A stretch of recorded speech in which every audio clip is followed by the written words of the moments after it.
This is Jarrod Horak, and in this video, I'm going to share the latest Preakness 2024 news. I'm going to have a lot of Preakness coverage on my YouTube channel, at my personal website, therunawayhorse.com, and at todaysracingdigest.com. And at the Digest Preakness Week, you will be able to get their annual Preakness Day Complete Digest with past performances, analysis, pace and speed ratings, performance ratings, and much more. Preakness Week at Today's Racing Digest.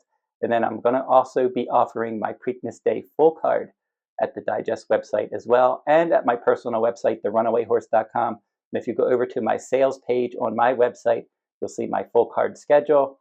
And I do some full cards from Santa Anita for Preakness Week. I'm going to be doing full cards for Black Eyed Susan Day, the day before Preakness, and then Preakness Day. And then for Belmont Stakes Week, the 4-day Belmont Stakes Festival at Saratoga, I'm going to cover full cards for all 4 days. So go on over to therunawayhorse.com for more details. And now we're going to get into the Preakness news for Monday, May 6th. We're a couple days out from the Kentucky Derby, and Kentucky Derby winner Mystik Dan remains possible for the Preakness Stakes, but he has not been confirmed up to this point. His trainer, Kenny McPeak, said the morning after his Kentucky Derby victory that he didn't eat up all of his food, and he wanted to monitor him in the coming days to see what his energy level was like and if he seemed to be back to himself. The Derby obviously took something out of him, and sometimes it takes the horses a few days to bounce back. So we'll have to see how Mystik Dan is doing. But then as of Monday, he did eat up all of his food, and trainer Kenny McPeak seemed happier with him at this point, but he hasn't confirmed that he's going to run in the Preakness yet. He wants to see what his energy level is going to be like in the coming days, and he still has some time because the Preakness will be drawn. That'll be next Monday, May 13th. So they're going to have the post position draw next Monday, and then the race will be run Saturday, May 18th. We'll have to see if Mystik Dan ends up running in the Preakness Stakes or waiting for the Belmont Stakes. Right now, it does seem hopeful that he will end up running in the Preakness. Now, one horse from the Kentucky Derby that's been a confirmed starter for the Preakness Stakes is Just Steel for trainer D. Wayne Lucas. This horse has run a dozen times, and his last start was in the Kentucky Derby, and he ended up finishing 17th. But he probably ran a bit better than his final position says, because he's one that he was a pace casualty in that race. He was up on a fast pace. They were going 22 and change. He was one that had good tactical speed and stalking speed. He was too close to the pace in the Derby, and probably in the Preakness, he can be a little bit more relaxed, stalking the pace. You would think that that's kind of what they're going to want to do after he got cooked in that battling pace in the Kentucky Derby. So we'll see what Just Steel can do in the Preakness Stakes.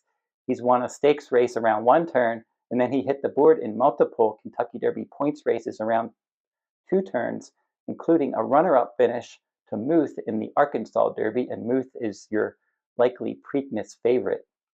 Now I'm going to go through the 7 new shooters for the Preakness Stakes, at least as it looks right now. Right now, it's a tentative field of 9. If Mystik Dan goes, he's 1, and then Just Steel. And then there are 7 new shooters.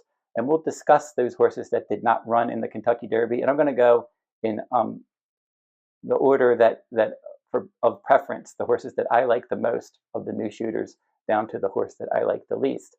And the new shooter, the most dangerous new shooter, obviously, and the one that I think is the horse to beat and the likely favorite in the Preakness Stakes is going to be Muth for trainer Bob Baffert. And trainer Bob Baffert has won the Preakness 8 times, including National Treasure last year, going wire to wire, slow pace there. He was my top choice in the Preakness last year. So Bob Baffert obviously has had a lot of success in the Preakness Stakes. He knows how to get a horse ready for it. Muth has a good pedigree. Good Magic, the sire. Good Magic was second in the Kentucky Derby in 2018 to Justify, and he came back and he ran in the Preakness Stakes, and I made Good Magic my top choice, and he battled with Justify on the pace, and he ended up finishing a close 4th. And the dam sire for Muth is Uncle Mo. I've been watching all of his workouts, and I went all the way back before his Arkansas Derby, and I wanted to see how he was working prior to that race. And he was an impressive winner of the Arkansas Derby, and he ended up defeating Just Steel, as I said. And then the 3rd place finisher in the Arkansas Derby was Kentucky Derby winner Mystik Dan, and he was 6 1/4 lengths behind Muth.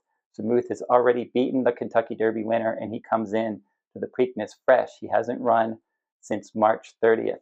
Now, leading up to the Arkansas Derby, He's had a really good work 8 days before that. He was just kind of working okay before that. And then 8 days before the Arkansas Derby, he went 112.40. He was working in company with Winstock, and he really was strong on the gallop out, really pulled away from Winstock that day. So now his workouts since the Arkansas Derby, he had decent workouts on April 12th. He went 48 flat, April 21st, and then April 28th. And the April 21st and April 28th workouts, he worked in company with a tour player, and that horse was able to keep up nicely with Muth in those workouts. And then in his last workout, that was on Kentucky Derby Day on May 4th at Santa Anita Park, he had a workout in 111.40 in company with fellow Preakness hopeful Imagination. And I thought watching that workout, Muth on the inside, he was moving much better than Imagination. It seemed like Imagination was being nudged along there to try to keep up with Muth, especially in the latter stages of that work. But they both worked decently, but Muth seemed to have good energy there. And now I'm guessing that he's probably going to work again somewhere around May 11th, and that'll be his final work. And then he'll probably go to Pimlico after that and just gallop and be ready for the race. He has good early pressing speed, two-time Grade 1 winner. He always finishes first or second. Obvious Preakness contender. My second horse that I have on my list for my Preakness new shooters, Imagination for trainer Bob Baffert. And I just mentioned him working in company with Muth recently. This is a son of Into Mischief, and Empire Maker is the dam sire. And for Imagination, he's one that has 2 wins and 4 runner-up finishes from 6 starts. He's a talented horse, but I don't think he's just put it all together mentally and physically yet. Sometimes he gets a little too eager earlier in the race when he's running. Recent workouts for him. On April 21st, he had a big workout. He outworked his stablemate Well Funded there. And then he had a team drill with Canada Gate on April 28th. Looked good in that one. And then his workout with Muth on May 4th. It was a solid enough work. I thought Muth looked better in that work. But he's one that, like I said, always finishes first or second. And he was first in the Grade 3 Robert Lewis Stakes, second in the Santa Anita Derby. He's had a decent trip in the Santa Anita Derby. I like the fact that he can get into a nice, good early pressing rhythm. He can track the pace. Frankie Dettori rides him. And he'll battle with you in the stretch. But the thing about him is he does lack that burst of speed that he can kick away from his opponents and hold off the late runners. He seems to be more of an even-paced, early pressing type. And then he'll just fight with you to the end. But he's not really going to pull away and win big. At least that's been the case so far in his career. Now, Tuscan Gold will be the third new shooter that I'll talk about for trainer Chad Brown. And Chad Brown has saddled the Preakness winner 2 times. Cloud Computing, and then Early Voting was my top choice when he won the Preakness Stakes. This one finished third in the Louisiana Derby last time out. He's not completely polished yet. He's a horse that has raw talent. He just hasn't been able to put it all together mentally and physically.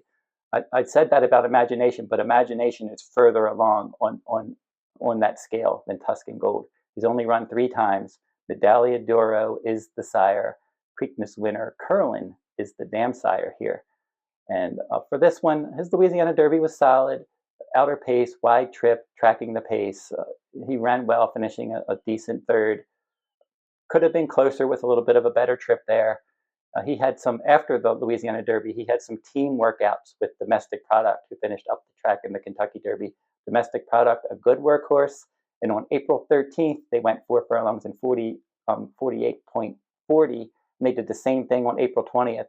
And Domestic Product was the better workhorse, and he just outworked Tuscan Gold in both of those workouts. And this is one that he had one final workout on April 27th in Florida. Then he shipped to New York, and he worked a half mile in 48.90, 52nd best of 178 at Belmont Park on their dirt training track on May 4th.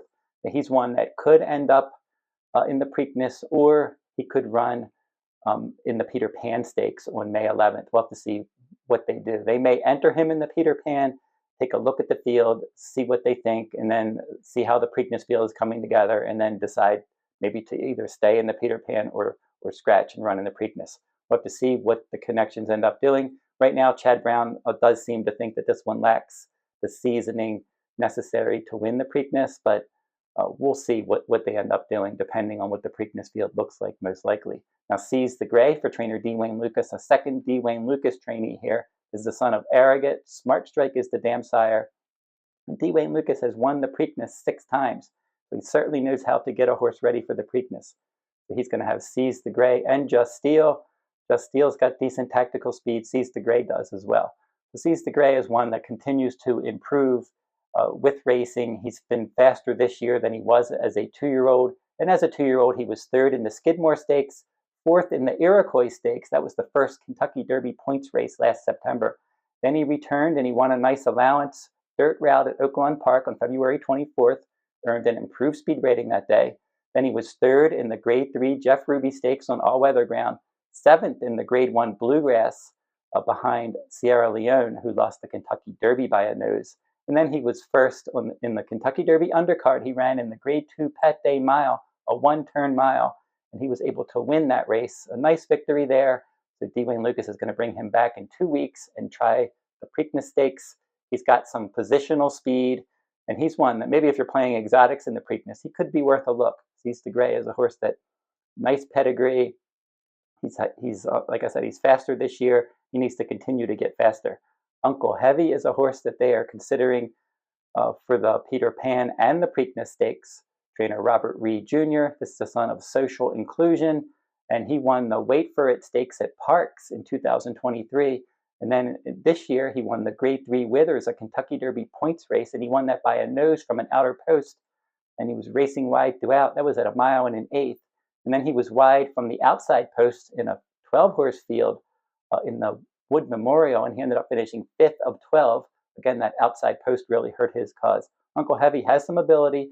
He's worked 2 times since the Wood Memorial, and we'll see what they decide to do. Will they go in the Peter Pan or the Preakness Stakes? Now, Informed Patriot, a son of Hard Spun, for trainer Steve Asmussen, and Asmussen has won the Preakness twice. Rachel Alexandra and Curlin were his 2 Preakness winners. This horse was 3rd in the Street Scent Stakes. The Smarty Jones Stakes, he was 3rd as well. They were Kentucky Derby points races. 5th in the Sunland Derby. Stronghold won that one. And then in the Arkansas Derby, he was 5th as well. And Muth was the winner there, and Just Steel was 2nd. And then this horse qualified for the Preakness Stakes. The Bathhouse Row Stakes at Oaklawn at 1 mile and an 1/8 was his last start. That was a Preakness qualifier, and he won that race. He has good stalking speed. He has a lot of stakes experience, and he's probably in the running for a minor award in the Preakness. The 7th and final horse that I'm going to talk about in the new shooters is Copper Tax. He is a local horse. Copper Bullet is the sire here. Gary Capuano, the trainer. Gary Capuano is best known for training Captain Bodgett years ago on the Triple Crown Trail, and that horse hit the board in the Derby and the Preakness. And for this horse, Copper Tax, he's 7 for 10 lifetime. He likes to win races. And I picked him earlier this year in a Derby points race, but he didn't do anything. But a couple starts back, he stalked and he scored from post 1 as the favorite in the Private Term Stakes at Laurel Park at 1 mile and a 1/16. And then last time, he stumbled at the start, raced wide from post 10, and he closed and he won, and he caught my top choice, Speediness, who was controlling the pace up front. That was the Federico Tessio Stakes at 1 mile and an 1/8 at Laurel Park. And that was a win and you're in for the Preakness Stakes. And now they're definitely considering the Preakness Stakes, also considering taking him to New York for the Peter Pan. But right now, maybe they're leaning towards the Preakness Stakes. He did improve his speed ratings in his last couple starts. The big concern for him in 2 graded stakes starts, he was 6th in the Grade 2 Remsen Stakes, and that was last year. And he was 10th in the Grade 3 Sam F. Davis. So both times he took on graded company, he disappointed in those races. So that's my early look at the 2024 Preakness. I'm going to keep coming back with news. The field could get into better focus as we go forward. Plenty of time yet. As I said, the Preakness will be drawn on Monday, May 13th. So we have a week to go before they draw the race. And then 5 days after that, they're going to run the Preakness. Hopefully the Kentucky Derby winner does show up in the Preakness Stakes. And these new shooters look promising, especially Muth and Imagination from Bob Baffert's barn. So don't forget to like, subscribe, and comment if you like this horse racing content. Keep checking my YouTube channel for all these Preakness videos.